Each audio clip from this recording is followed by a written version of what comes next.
Welcome to the Leadership in Law podcast with host Marilyn Jenkins. Cut through the noise, get actionable insights and inspiring stories delivered straight to your ears. Your ultimate podcast for navigating the ever-changing world of law firm ownership. In each episode, we dive deep into the critical topics that matter most to you, from unlocking explosive growth to building a thriving team. We connect you with successful firm leaders and industry experts who share their proven strategies and hard-won wisdom. So, whether you're a seasoned leader or just starting your journey as a law firm owner, the Leadership in Law podcast is here to equip you with the knowledge and tools you need to build a successful and fulfilling legal practice.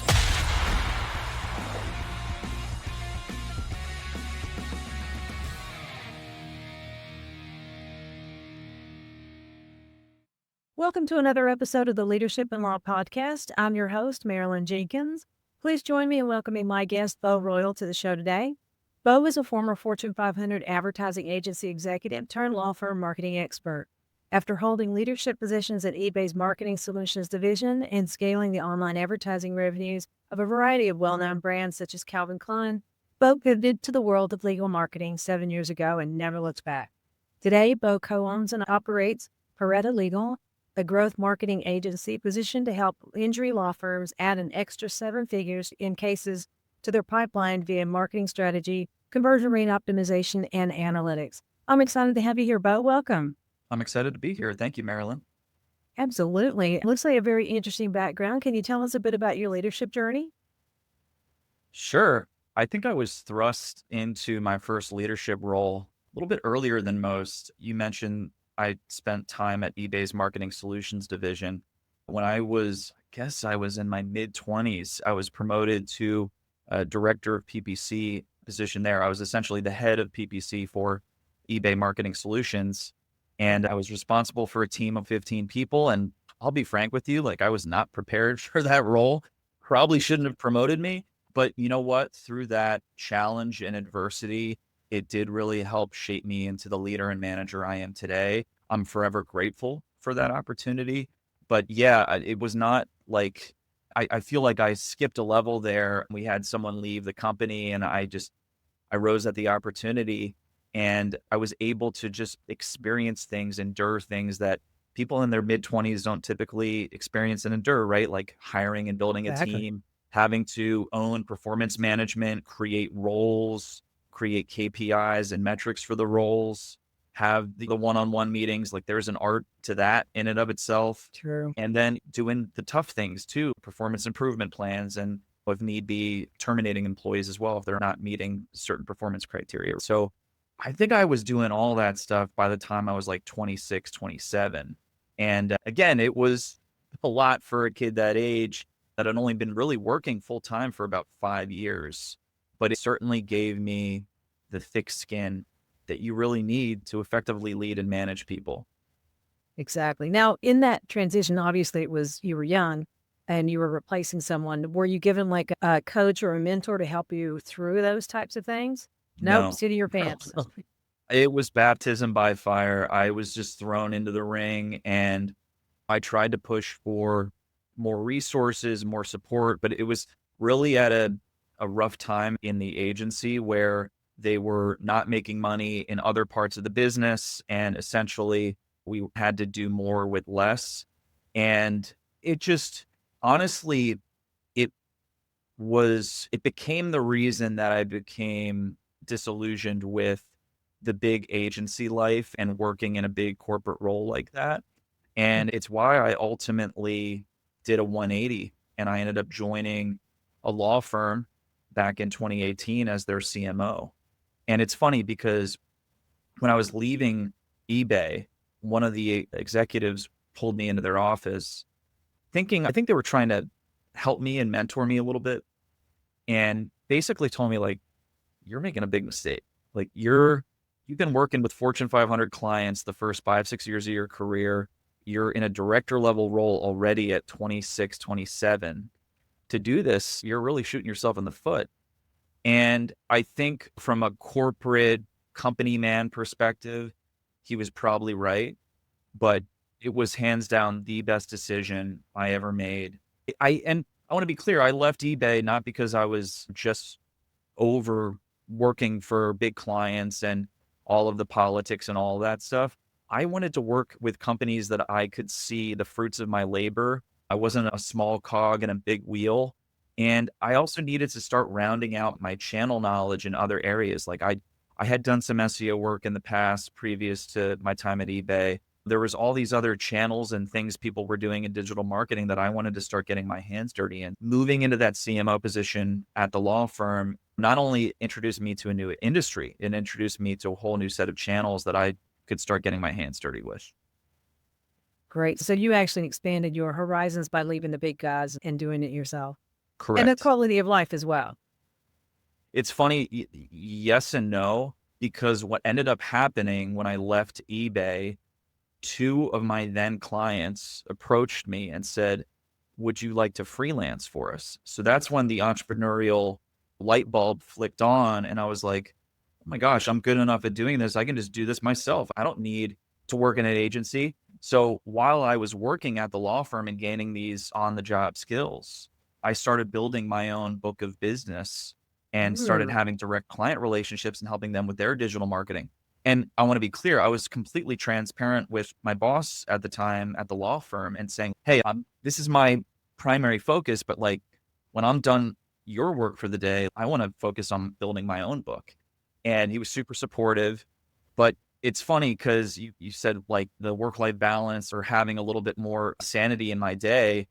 That was true for the first like 3 to 6 months. And then within the first year, I was working 60, 70, 80 hours a week, which was not sustainable. And that's why I ended up bringing on a business partner. We created an LLC. And then that was really the foundation that was set for Pareto. That's how this whole thing started. Okay, excellent. And at what point did you decide to focus on personal injury attorneys? 2 years ago, we had been working with a whole mix of businesses for the first 4 years. And we had some moment of clarity where we were looking at our book of business and we realized that our best clients in terms of like results were consistently law firms. And it was just because of doing certain basic things extremely well that our competitors weren't doing, which I can get into. But yeah, we made that decision 2 years ago. We started modifying our positioning and our website and our entire operations to focus solely on law firms and personal injury law firms in particular. And you're focusing on PPC. Is that your main focus? Although you do you do Meta, of course, and SEO.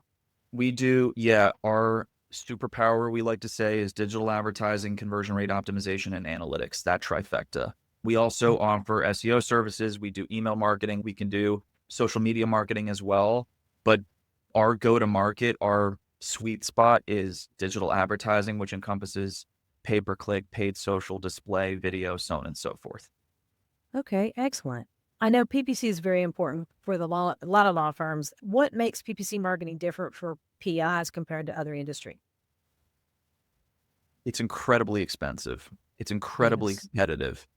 So with that, you need to make sure you're not only well capitalized to start making that investment, you need to be laser clear on what your goals are up front. I'll be frank, like we turn down a lot of prospective clients because we'll get on calls and they'll say things like, oh, we just need more leads.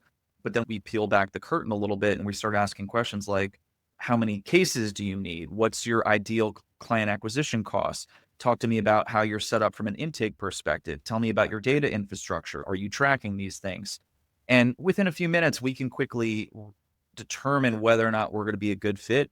The other thing I'll say too is in order to do digital advertising for PI firms, you need to have a well-rounded understanding of just like lead generation in general. You need to understand like the intersection of marketing to intake to operations and realize how vital intake is to the success of a campaign.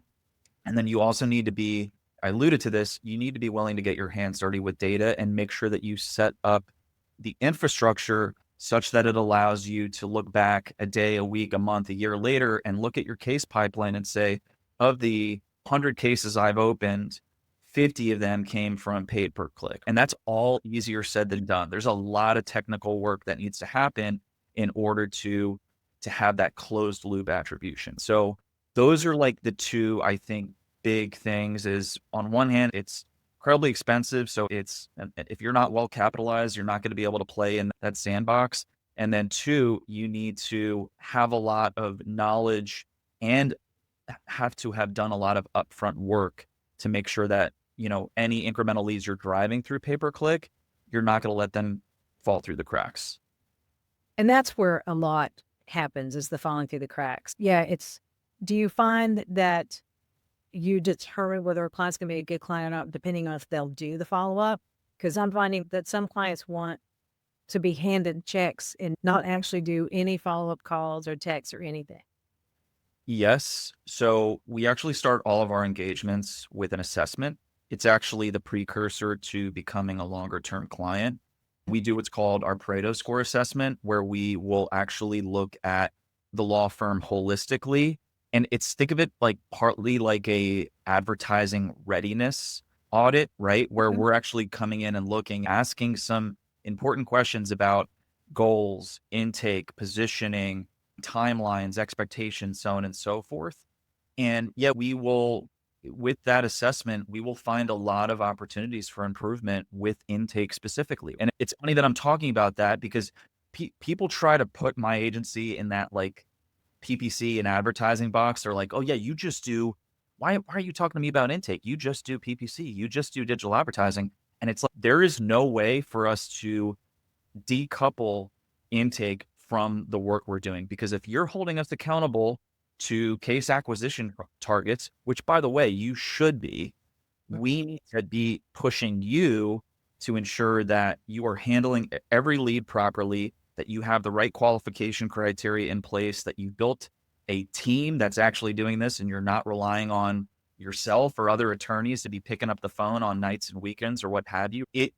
It's something we really try to vet out and stress up front so that we don't partner with a client that a quarter later or a year later, they're looking at their P&L, they're looking at their bottom line and they're like, why did I just drop 100, 200, 500 grand?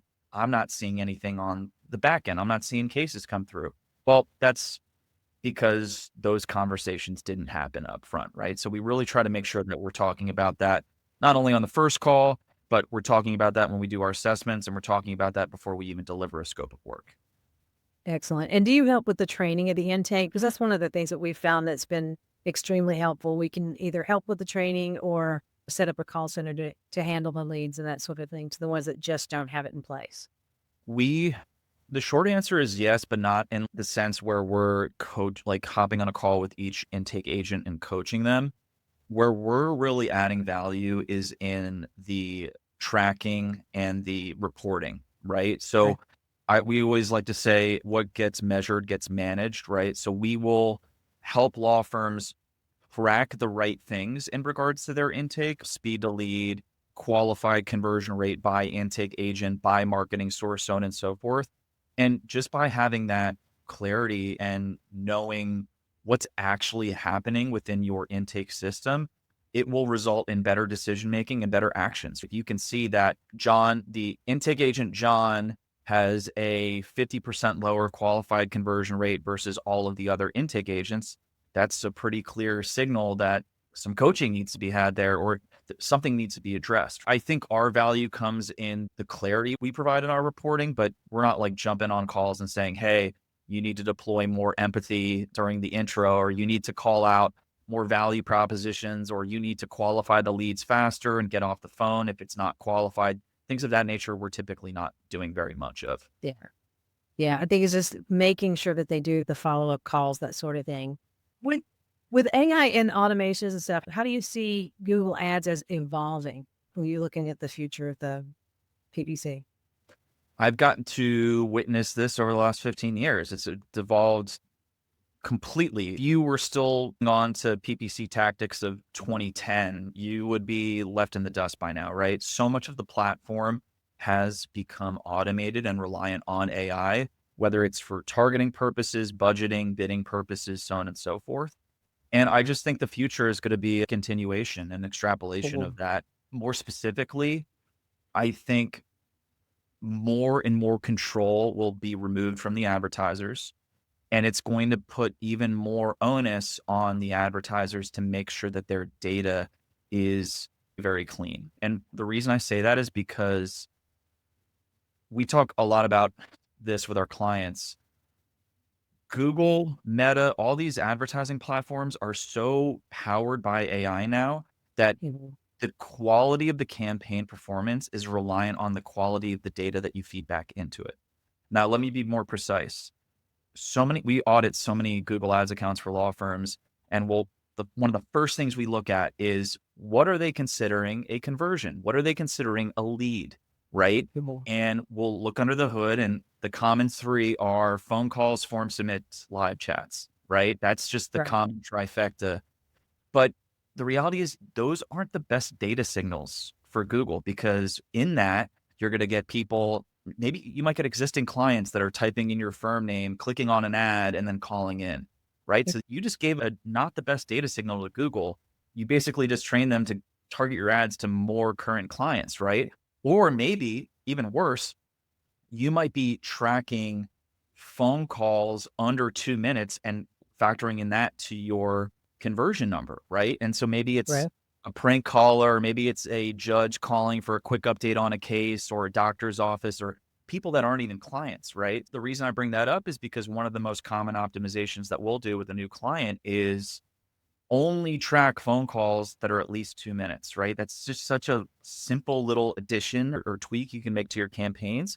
And then what is that doing? That's sending a better data signal back to Google and saying, look, I don't care about all these calls under 2 minutes, because frankly, they were junk. I only want you to get credit for calls that were 2+ minutes or longer. So that's just one example of how making sure your data hygiene, making sure your data integrity is strong, can long-term yield very strong results for your ad campaign. So I know that's a very long-winded answer, but the best way that you can position your law firm for this AI-dominated future, specifically from a Google advertising perspective, is get your data clean and send the best data you can back to Google, because the performance relies on it. Excellent. So be very intentional about where you're telling Google that is working for you, what you want. Yes. Yeah, because they are rolling more and more AI stuff out. It's very interesting. So thinking about personal injury, PI, obviously super expensive for personal injury, but also can be super rewarding. What are the biggest mistakes that you find that firms are making when it comes to tracking their PPC performance right now?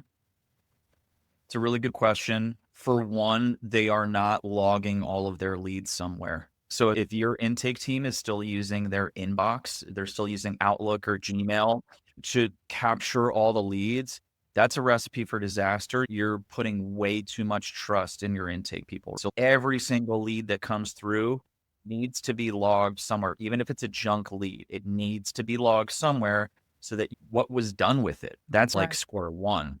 Because Google Sheet, that's horrible, but at least that's something.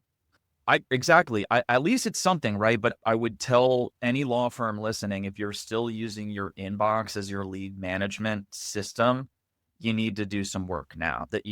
Google Sheets would be like minimal viable product. Ideally, you're using a lead management software, or even your CRM, or there's softwares that do both, right? But Right. make sure that you're getting that information automatically logged into a software, so that you can see the 1,000-foot view of everything that's coming in, right? The other thing is, make sure that you have call tracking and web analytics in place. So we love CallRail. I recommend every firm use CallRail. There's other tools that do similar things, but CallRail is probably the most user-friendly and just reliable solution for call tracking.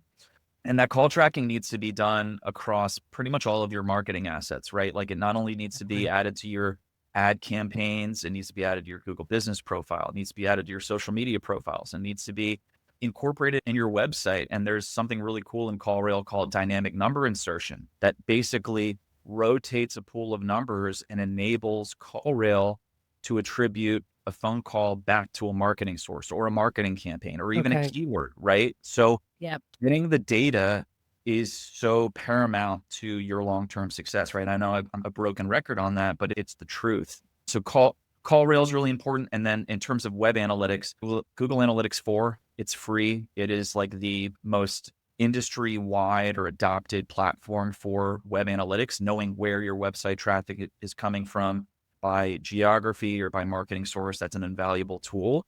And then I would say the last one's a little more advanced, but making sure that you are putting some unique tracking parameters into your CRM.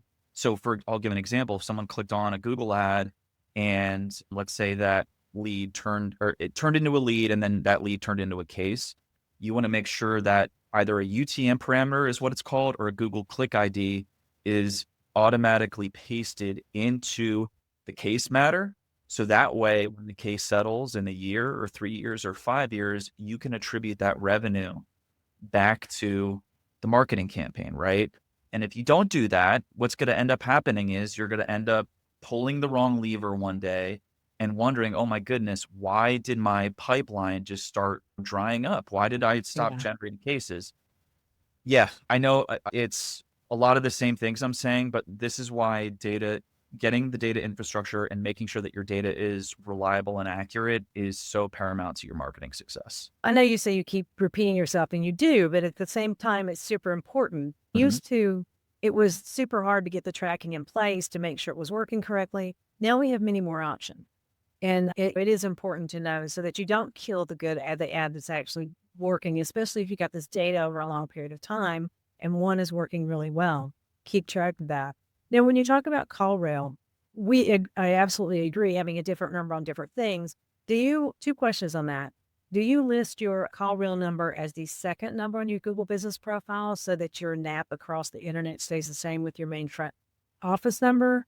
And do you have a different CallRail number for each campaign that you're running in PPC? We typically will make sure that there is a unique number set up for each Google business profile asset, but there's still a way to do that ensures NAP consistency. And then what was the second part of your question? Sorry. In your PPC campaign, so you probably have campaigns literally broken out by MVA or trip and fall or whatever. So each of the different things, for the tracking purposes, do you have a different phone number in each of those campaigns? Yes. And you can do that math in your head. Once you add more and more campaigns, it compounds the number of phone numbers, right? And that's okay. That's going to give you back invaluable data in a quarter or a year or a couple of years, right? But yeah, what ends up happening is over time, you might have somewhere in the range of 50 to 100 plus tracking numbers that enable you to, again, attribute the cases that are open back to a marketing campaign or a keyword, right? And I know this sounds super complicated, but once the campaign sends the data, it's there. You already have it. Then you just compile and analyze it. So it may sound difficult to set up, but in the end, it's done one time and it's working. Agreed. And I just want to say something that's really important in regards to all of this data stuff. You as the law firm need to maintain ownership of these platforms that track everything. You need to maintain ownership of your data. Do not work with a marketing partner or vendor that is going to claim ownership of these things, because what's going to happen is if you try to leave them in a year or 3 years or 5 years, you're going to lose all of that invaluable information about what's working in your firm, what's not working, where are cases coming from, so on and so forth. Word of caution for any law firm that's considering working with a marketing vendor: make sure that you read the fine print, make sure that you maintain ownership of even other things like your website, your advertising channels, like all of that. It is unfortunate that I have to keep bringing that up in sales calls or on podcasts, but it is a common practice still in this industry to have marketing agencies say, if we work with you, we're going to build a website and we're going to set up these accounts and it's all going to be under our name. And if you try to leave us, you're going to either lose all this or you're going to have to buy it back from us. It's like the equivalent of the marketing agency is building a house for you on land that they own. It's not like holding you hostage. I can't, Yep. Obviously we both went through many clients that we've had to try to extricate from other, and some you never get your website back, or it's crazy. And I am super clear with people, you must own your own work. Anytime we do websites for somebody, it's yours. You buy, it's an IP that you own. You have to have that. great. Yeah, that's crazy for me. And I've been doing digital marketing since the 90s, and it was an issue back then. And it's just crazy that in this day and age, it still is an issue. But no, I absolutely agree with you. Let's talk a little bit, and I just want to be respectful of your time, but let's talk a little bit about landing pages. So with Google with Google PPC, you have to have a landing page for the leads to go to. So obviously continuity of messaging, that sort of thing. What role does a landing page optimization play in a successful campaign? And what do you consider some of the must-have elements of that page? The landing pages are paramount to the success of any ad campaign. The reason for that is because the landing page is ultimately the thing that gets them to convert. Now, mind you, I'm not going to talk about call-only ads or call extensions. People can still call your law firm based on the number that's shown in the ad, but for the majority of people, they're going to click through and they need to, there's some fundamental things that need to happen. Number one, the site needs to load, or the landing page needs to load lightning fast. Under 3 seconds is the benchmark. Any extra second after that, you're just going to see an increase in bounce rate, a decrease in conversion rate, right? So super fast load time. You need to make sure that the landing page matches the intent of the keyword that is being targeted, right? I'll mention something we see all the time. Law firms spending 30, 50, 100 grand a month on PPC, and they're pushing all of their traffic to the homepage. The Yes. homepage should not be where someone typing in personal injury lawyer near me is landing, right? Like they need to land on a practice area specific page that's conversion optimized, that establishes that you are a personal injury lawyer near them, right? It's pretty simple stuff. So make sure that the landing page matches the intent of the keyword. With that, you also need to make sure that the firm has very clear and engaging value propositions that are highlighted on that page. These are really your selling points. These are the reasons that a prospective client would want to hire you, right? So you can show your reviews, you can talk about settlement values, anything that you can call out to differentiate or one up your competitors. That page should really do that in a clear and engaging way, right? So make sure that you have the Right. value props. And then the last two things, you need to have multiple contact methods: phone call, live chat, form submit. We'd recommend some combination of that, if not all of them. And then click to call functionality is incredibly important too, because let's face it, most of your traffic is going to come from mobile users. If they're ready to talk to you, make it incredibly easy for them to press a button and get on the phone with someone on your intake team. That is the Good. hottest lead you can get. Exactly. Yep. Those are really the big 5 things that we are telling all of our clients, and we're helping them implement them. Nice. I love that. Yeah, you're absolutely right. And the landing pages, I too am just amazed when people are sending all their advertising traffic to their homepage. There's too many distractions.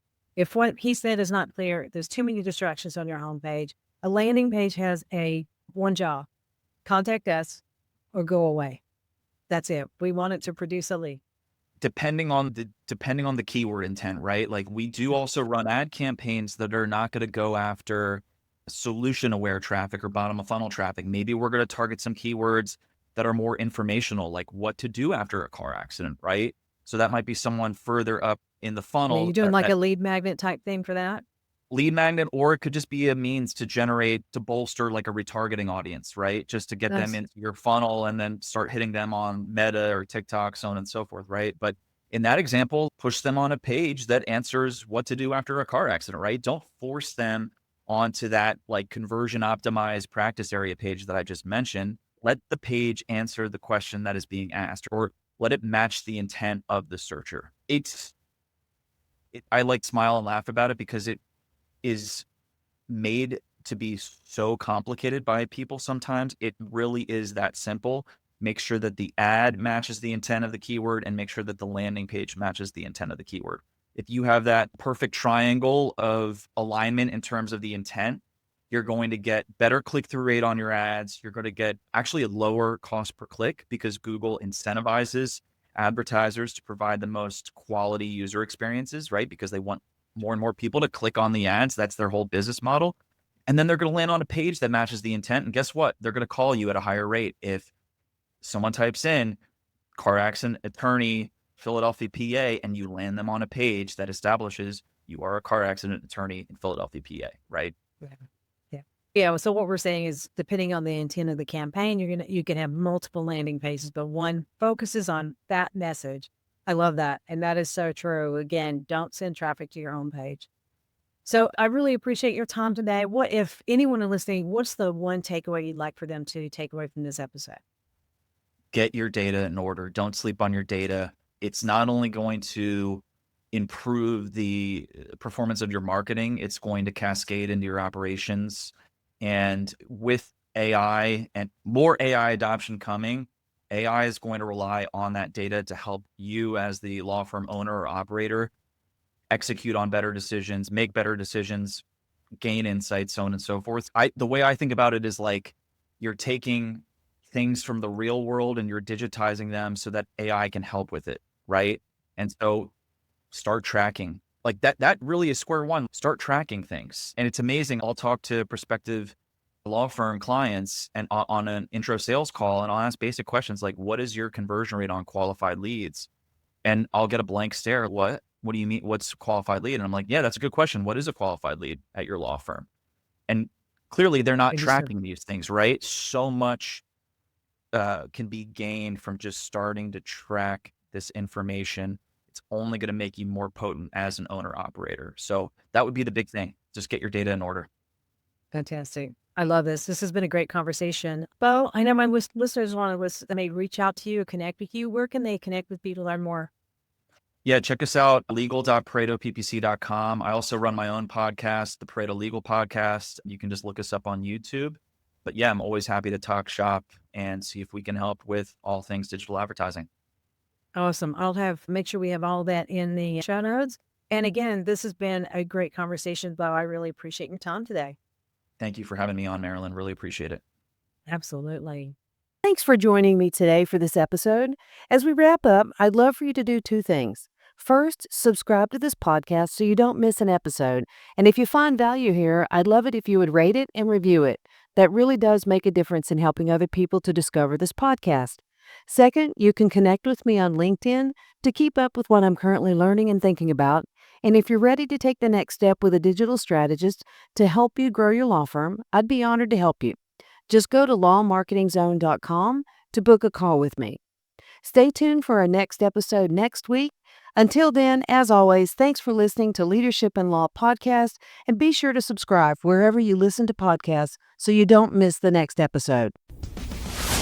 Thanks for joining us on another episode of the Leadership in Law Podcast.